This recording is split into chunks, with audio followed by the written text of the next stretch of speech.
Welcome to the Deep Dive, where we take a monumental stack of sources, the articles, the biographies, the statistical breakdowns, and distill them into the most powerful, concise, and surprising insights curated just for you. Today, we are opening the book on perhaps the single most important figure in the history of American sports, George Herman Babe Ruth. And we're not here just to list off the famous nicknames, the Bambino or the Sultan of Swat. No, we're here to dissect a cultural phenomenon. That's the mission. We have to go beyond the myth and understand the mechanics. Our task is to figure out exactly how one man didn't just play baseball better, but, he fundamentally transformed it. He really did. He took the game from that low-scoring, highly strategic style of the dead ball era. A game of bunts and stolen bases. Exactly. And almost overnight, he turned it into the home run spectacle we all recognize today. He ushered in the live ball era. It's a story defined by this duality, this contradiction. Absolutely. You have to look at the star pitcher and the chaotic slugging outfielder at the same time. When you review his career, you basically see two Hall of Famers rolled into one extremely large personality. Let's just start with the sheer scope of that. The hitting numbers, everyone knows those. 714 career home runs, a lifetime batting average of .342. An astounding 12 American League home run titles. But then you strip all that away, and you look at the man on the mound, a 94-46 win-loss record, a stellar 2.28 career ERA, and 3 World Series rings as a pitcher. And that split performance is exactly why his impact is still felt, nearly a century later. Ruth's story isn't just a sports footnote. Our sources really emphasize that he is a, quote, unique figure in the social history of the United States. So that's where this deep dive starts to matter beyond just the box score. Why did he transcend the sport in that specific moment? Was it just the stats? No, not at all. It was timing and persona. He's the first star athlete to get that kind of overwhelming public adulation in the modern sense. He shows up right after the trauma of World War I and the devastating 1918 flu pandemic, right at the dawn of the Roaring '20s. So the country was desperate for an icon. Desperate for an escape, for someone who embodied that American success story.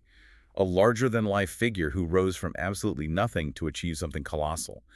Ruth was that loud, uncouth, and just flamboyantly successful figure that defined the social changes of the 1920s. Which brings us to a fact that is so critical to understanding the first part of his career, a detail that gets completely overshadowed by the hitting legend.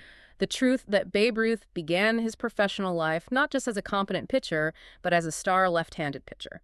A World Series ace for the Boston Red Sox. And that sets the stage for the massive internal struggle that would lead him to change the game forever. Okay, let's unpack this and start at the very beginning. George Herman Ruth Jr. was born on February 6, 1895, in a pretty rough neighborhood in Baltimore. His parents, George Sr. and Catherine, were of German ancestry. And our sources are clear. The earliest details of his childhood are, well, they're scanty, often conflicting. But they paint a picture of a chaotic, totally unsupervised upbringing. And that chaotic nature is so central to the man he became. Of the 7 children born to his parents, only his younger sister Mamie even survived infancy. Wow. Which just speaks to the harshness of their environment. His father had various blue-collar jobs before managing a family saloon. Young George Jr. was, for all intents and purposes, feral. He ran the streets, rarely went to school. He later admitted he was drinking beer and chewing tobacco from a very, very early age. So his childhood wasn't just poor, it was completely lacking any kind of structure. And that leads to the definitive turning point in his life. Absolutely. The environment was just deemed unsuitable. So on June 13, 1902, when he's just 7 years old, the city intervenes. And he's sent to St. Mary's Industrial School for Boys. Which was, basically a strict reformatory and orphanage run by these Varian brothers. His intake record listed him simply as incorrigible. And he'd spend the vast majority of the next 12 years there. On and off, but mostly on. Right inside those walls. So St. Mary's wasn't just a temporary stop. It was the crucible that forged the champion. But it sounds like a tough place. It was incredibly harsh by modern standards. The boys were given simple food, subjected to strict discipline. Corporal punishment was common. But it was also vocational. Right, they were expected to learn work skills. And Ruth, surprisingly, became proficient in 2 trades, carpentry and shirt making. Shirt making. Yes, and there's this fascinating anecdote here. Even when he was one of the highest paid athletes in the world, he would carry a sewing kit in his suitcase and adjust his own shirt collars. No way. Yeah, a direct nod to the practical skills he learned at St. Mary's. It shows that even the adult chaos of Babe Ruth couldn't entirely shake off that early discipline. But the real game changer was the man who noticed his potential, Brother Matthias Boutelier. This wasn't just a teacher. No, this was a true mentor. Brother Matthias was the prefect of discipline, and he was probably the most influential figure in Ruth's entire life. A surrogate father figure. He was a physically imposing man, highly respected for his strength and fairness, and he became Ruth's role model. Crucially, he loved baseball and strongly encouraged Ruth's athletic pursuits. And Ruth credited him directly. He did. He said, quote, "I think I was born as a hitter the first day I ever saw him hit a baseball." That's amazing. So that structure, combined with that one specific mentor, is what unlocked the talent. How did he actually develop his skills in that environment? He was a natural anomaly. Because they were often short on players, Ruth played all 9 positions in the school leagues. All 9. As a lefty. Can you imagine? It was extraordinary. He'd find himself at third base, shortstop, or even catcher, forcing him to learn to use right-handed gloves awkwardly. But pitching was where he exploded. It was. And his entry into pitching was almost a joke. Brother Matthias, exasperated by the wild pitching of the other kids, supposedly told the laughing Ruth, "Go on, you laugher. Let's see you do better." And he did. By 1913, at age 18, his skills were so advanced that he was allowed to leave the premises on weekends to play with community teams. And that's where the word started to spread about this big left-hander who didn't just pitch well, but hit these prodigious home runs. And that raw talent brought him to the attention of professional baseball. It did. In early 1914, Jack Dunn, who owned and managed the minor league Baltimore Orioles, was invited to see Ruth play. Dunn was so impressed he signed him to his first professional contract. And this is where he gets the iconic nickname Babe. And it's not some grand story, is it? No, not at all. It's a reflection of his absolute lack of worldly experience. Right. When they traveled to spring training, you have to remember, Ruth had spent 12 years institutionalized. He knew nothing about hotel etiquette, ordering off a menu, proper behavior. He was like a big, enthusiastic kid. So the veteran players started pranking him. Immediately. And Dunn, who was tasked with supervising him, frequently referred to him as his new babe, or Dunny's babe. The name just stuck instantly. A perpetual reminder of his raw, uncivilized upbringing. But the Orioles were quickly facing a crisis. A huge financial crisis, yeah. Baltimore had a competing team in the upstart Federal League, the Baltimore Terrapins. And that just cut into the Orioles' attendance. Severely. Dunn was losing money fast. Attendance sometimes dipped to as low as 150 fans per game, even though the team was in first place. He had no choice but to liquidate his assets. So fate intervenes via insolvency. Precisely.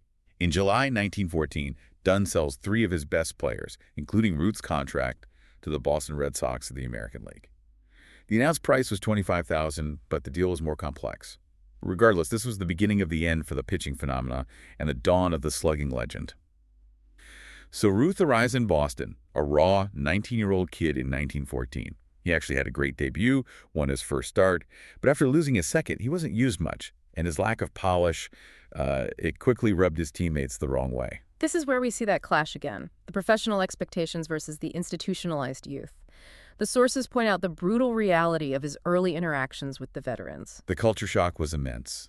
His teammates found him arrogant, loud, completely uncouth.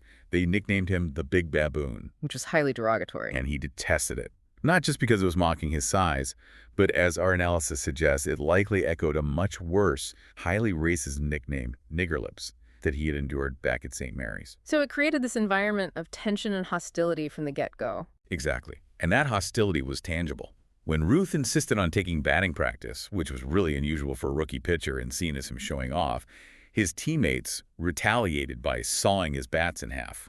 Wow. They were sending a clear message: know your place. They were, and after a brief, unsuccessful run, he was sent down to the minor league Providence Grays. But that detour turned out to be crucial for his development as a pitcher. It absolutely was. He excelled there, helped Providence win the pennant, and he credited their manager, Wild Bill Donovan, with teaching him invaluable lessons about control and strategy on the mound.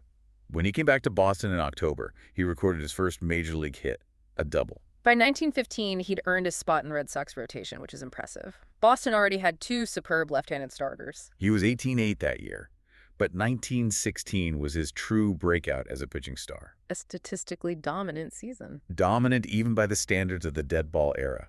Ruth went 23-12, but look at the context. He led the entire American League with a phenomenal 1.75 ERA and 9 shutouts. 1.75, that's untouchable. The league average for a starter then was closer to 2.80. And that 9 shutout figure for a lefty, it stood as a league record for 62 years, until 1978. And he wasn't just padding stats against weak teams, he was actively dueling Walter Johnson. Yes, the legend for the Washington Senators. The benchmark. That season, Ruth faced Johnson 5 times and won 4 of those matchups, including 2 106 shutouts. One of those wins was so thrilling, the league president called it one of the best ball games I have ever seen. So this wasn't a sideshow. This was Babe Ruth establishing himself as a premier high-stakes pitcher. Absolutely. And this success led the Red Sox to 3 World Series titles in 4 years, 1915, 1916, and 1918. He was a pillar of that dynasty. And he proved it in the postseason. He did. In the 1916 World Series, he won Game 2 in an epic 14-inning complete game, still the longest World Series complete game victory ever recorded. And that's where he set the scoreless inning streak. 29 2/3 consecutive scoreless innings in the World Series. Let's pause on that. The sources suggest this record was a source of immense pride for him, maybe even more than some of his hitting feats. Why was that? It speaks directly to his identity as an athlete. To dominate under that intense pressure against the best hitters was a testament to total control, the one thing the institutionalized kid often lacked in his personal life. It represented the ultimate expression of the discipline St. Mary's had tried to instill. But here's where the internal conflict takes over. Despite all this dominance on the mound, Ruth was restless. He hated pitching only every 4 or 5 days. That tension just became unbearable for him. And eventually for the management.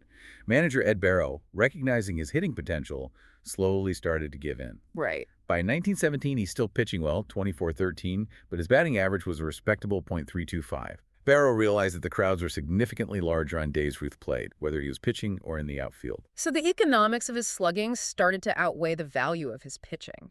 Exactly. And in the war-shortened 1918 season, the shift was clear. Ruth was primarily used as an outfielder, and he promptly tied for the Major League home run title with 11. He was still vital to that 1918 World Series win, though. Oh yeah, that's where he set the scoreless streak. But his future was clearly as a position player. By 1919, the experiment was over. He only pitched in 17 games. Right, focusing almost entirely on offense. And the results were historic. He broke the single-season record of 27 home runs by hitting 29. He became the first player to hit a home run in every ballpark in his league. The statistical explosion was unmistakable. The pitcher was now fully, permanently overshadowed by the slugger. His 6 seasons in Boston ended with an 89-46 record and a 2.19 ERA. An era-defining career that was about to be completely eclipsed by his next one. And so we arrive at the sports transaction that completely rewired American baseball. The sale of Babe Ruth to the New York Yankees on December 26, 1919. We really need to pause and look at the financial storm behind this. Red Sox owner Harry Frazee was, to put it simply, desperate. He was deeply in debt from buying the club. And he needed immediate cash to fund his theatrical productions. Now, the famous legend is he sold Ruth for no net, but that's a bit of an oversimplification. The core truth remains. He was using the Red Sox roster as an ATM for Broadway. And Ruth himself was escalating the pressure, wasn't he? Oh, he was. He was fully aware of his star power. He demanded his $10,000 salary be doubled, and he threatened to sit out the entire 1920 season if he didn't get it. And that demand was causing a ripple effect. A huge one. Other key players started asking for massive raises. Frazee needed the problem, and the debt gone immediately. Okay, let's detail the transaction itself because the terms were just unprecedented. Frazee sold Ruth's contract to the Yankees for $100,000 in cash, a record payment for any player at the time. But that wasn't even the most critical part. Not even close. The deal included a massive $350,000 loan from the Yankee co-owner to Frazee, which was secured by a mortgage on Fenway Park. A mortgage on the ballpark itself. That just speaks to the absolute desperation of Frazee. And the willingness of the Yankees to risk everything on this one player. It was an unimaginable level of commitment in baseball history. And the Yankees quickly rewarded Ruth. Immediately. They offered him an unheard-of contract for 2 years at $70,000 annually, plus a $20,000 bonus. Ed Barrow, the Red Sox manager, famously told Frazee he was making a terrible mistake. And he was promptly hired by the Yankees to oversee the new dynasty. The result is the curse of the Bambino. The Red Sox had been one of the dominant franchises of the 1910s. 5 World Series titles before the sale. And then, nothing. They didn't win another pennant until 1946 and didn't win a World Series for 86 long years until 2004. While the Yankees, who had never won an AL championship before Ruth, became the most successful dynasty in professional sports. This transaction didn't just move a player. It fundamentally shifted the balance of power in baseball for generations. Now let's move from the trade to the on-field revolution. The year 1920 is considered the definitive start of the live ball era. What changed? Well, philosophically, baseball changed from inside baseball, bunts, stolen bases, pitching dominance, to a power spectacle. But the mechanics were equally important. It wasn't just Ruth hitting harder, the ball itself had changed. Exactly. The manufacturer introduced new production techniques. They began using a more efficient, tighter machine to wind the yarn inside the baseballs. Which resulted in a harder, livelier core. And the impact was immediate and stark. The total number of home runs across the majors increased by 184 over the previous year. And to give you some context on that, in 1918, the entire American League hit 160 home runs combined. And in 1920, Babe Ruth hit 54 by himself. He was the tsunami, but the league had just built a speedboat. The result was this staggering statistical explosion. 54 home runs, nearly doubling his own record. He led the league in runs, RBIs. He set a new record for home runs in a month, with 11 in May, and then broke it again with 13 in June. And the fans came for the spectacle. The attendance boost was just as seismic. The Yankees were still tenants at the Polo Grounds, but they drew 1.2 million fans that season, the first team in baseball history to draw 7 figures. And they drew huge crowds everywhere on the road. A sports writer at the time, Joe Vila, he articulated the change perfectly. He said, "The American public is nuttier over the home run than the clever fielding or the hitless pitching. Viva el home run and 2 times viva Babe Ruth." He turned baseball into entertainment. With the live ball era established, we enter the heart of the Sultan's reign, the 1920s. And in 1921, Ruth proved 1920 wasn't a fluke. No, he was building a legacy. He established statistical markers that still stand today. He broke Roger Connor's career home run mark of 138, so every swing he took from then on was history. He finished 21 with 59 homers, a .378 average, and a record .846 slugging percentage. Let's look at the records he set that year that are still untouchable in the modern era. 177 runs scored, 119 extra base hits, and an astonishing 457 total bases. That total base number really illustrates his overwhelming presence. Right. It's not just home runs. It's doubles, triples, getting on base relentlessly. The Yankees won their first pennant that year, but they lost the World Series to the Giants. And this is where we see that contradiction again, right? The talent marred by the lack of discipline. Exactly. Ruth suffered a badly scraped elbow sliding during the series. Team physicians warned him not to play. But he did anyway. He kept pinch hitting. A reckless decision that likely contributed to them losing. But the real consequence came afterward. Ruth and 2 teammates went on an unsanctioned barnstorming tour against the commissioner's direct orders. That show of defiance led to a massive punishment. It did. Commissioner Landis suspended the trio until May 20th of the next year and fined them their entire 1921 World Series checks. The league needed Ruth's star power, but they were determined to control his chaos. Even with that suspension, the Yankees knew they had to pay him. Oh, absolutely. In March of 22, he signed a contract for 3 years at $52,000 annually. Which was more than double the largest sum ever paid to a player. And it represented 40% of the Yankees' entire player payroll. But the 22 season was a mess, marred by erratic behavior. He was briefly named team captain, but was stripped of the title after throwing dirt on an umpire and then climbing into the stands to confront a heckler. He was fined and suspended again. Sports writer Joe Vila, sensing the chaos, dubbed him an exploded phenomenon. The narrative was set: genius performance, toxic behavior. But 1923 changed everything for the Yankees. It was a monumental, transformative year. The Yankees were kicked out of the Polo Grounds by the jealous Giants and inaugurated their new venue, Yankee Stadium. The house that Ruth built.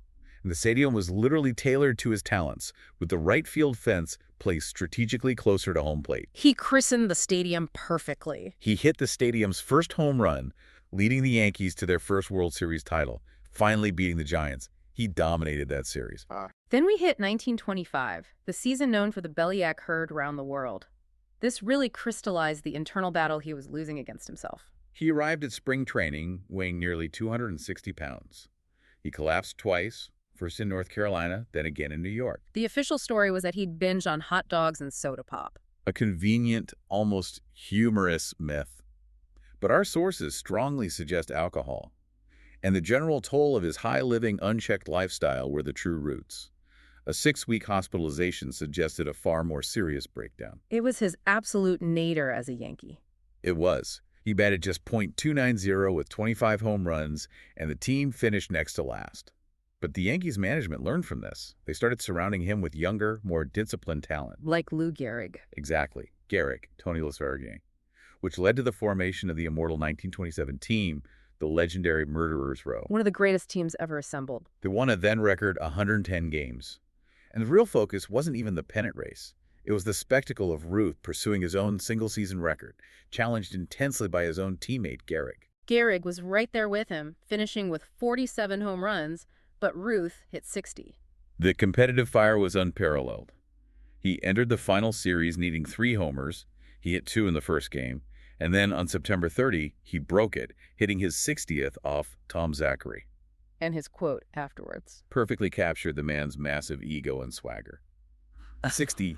Let's see some son of a bitch try to top that one. The Yankees swept the Pirates in the World Series, proving their dominance. The dominance continued, and so did the astonishing paychecks. In 1930, he signs a contract for an unprecedented $80,000 a year. Let's place that in context. It was an obscene amount of money for the time. This is right as the Great Depression is deepening. Unemployment is rising rapidly. And it was, famously, $5,000 more than President Herbert Hoover's salary. And the legend gave the perfect reply. When reporters questioned it, Ruth quipped, "Besides, the president gets a 4-year contract. I'm only asking for 3. It speaks volumes about the sense of untouchable royalty he had established. It does. Now, let's discuss the single most debated moment of his career. A story so ingrained in American sports mythology that its reality almost doesn't matter. The called shot in the 1932 World Series. Right. We have to set the scene. This is against the Chicago Cubs, and there was genuine animosity between the teams. The crowd and the Cubs players were relentlessly hostile, throwing lemons, screaming insults at Ruth. That hostility peaked during the 5th inning of Game 3. Score tied 4-4 Youth at the plate. The abuse was intense. The pitcher throws a strike, then another. With 2 strikes, the sources all confirm Ruth definitely made a gesture. But what was the gesture? Did he point his bat? Did he point towards center field? That's the million-dollar question. Some accounts say he pointed specifically toward the center field bleachers. And then The home run. he hit the very next pitch. A massive shot, estimated at nearly 500 feet over the center field fence. It was the decisive blow. The legend solidified almost instantly. Babe Ruth pointed exactly where he was going to hit the ball, and then he did it. And while that is the version we all love, we have to acknowledge the critical ambiguity. Many of his own teammates later cast doubt on it. It's more likely he was gesturing at the pitcher or at the Cubs dugout saying, "I still have 1 strike left." But that ambiguity is what allowed the legend to take hold. It perfectly encapsulated the swagger and almost unbelievable power that had been built up around him. It's enshrined as one of baseball's most iconic moments, regardless of the precise reality. After the glory of 1932, Ruth enters the twilight of his career. He was still productive in 33, hitting the first home run in All-Star Game history. He even made his final career appearance as a pitcher in the last game of that season. A complete game victory, a fantastic full-circle moment. But the physical decline was now accelerating, and it was visible to everyone. For sure. By 1934, years of high living and poor conditioning were undeniable. He was slow, struggling in the field. He hit his 700th career homer that year, but his .288 average was, by his standards, merely mortal. His contract reflected this. He took a significant pay cut. But this period is dominated by his ambition to become a manager. He openly sought the job when Joe McCarthy was hired in 1930, and he campaigned fiercely to replace him in 34. He saw it as the natural progression, the only way to stay in the game he had transformed. Yet the Yankees' ownership rep, Barrow, they never took him seriously. And this is the central tragedy of his later career. Why the absolute refusal? The sources are unanimous on this. His volatility and lack of self-control were just too dangerous for a leadership role. Barrow's assessment summarized it perfectly. It did. Ah. How can he manage other men when he can't even manage himself?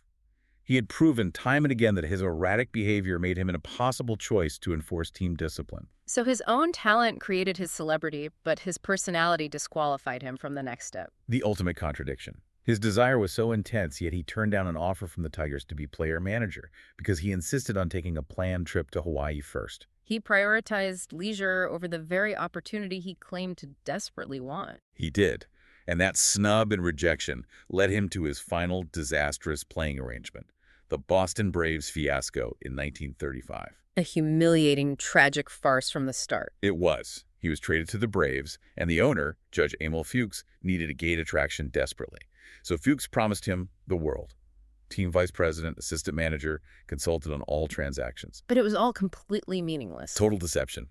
Ruth later found out his VP duties were limited to public appearances and signing autographs. Fuchs was just trying to exploit his fame for ticket sales. It was a mess. But despite the toxicity of the situation, Ruth gave one final, incredible flash of his genius. On May 25, 1935, in Pittsburgh, he went 4 for 4, smashing 3 home runs. His final career home run, number 714, sailed completely out of Forbes Field. A feat no other player had ever accomplished there. A magnificent, almost poetic closing statement of his physical prowess. But that was the end. He played a few more games, struggling, and retired on June 2 after a fierce argument with Fuchs. He retired with a career-worst .181 batting average for the season. The entire arrangement was a spectacular failure. And after he retired, the managerial snub continued. No major league team was seriously interested. His last professional role was as a first base coach for the Brooklyn Dodgers in 1938, and his duties were purely ceremonial.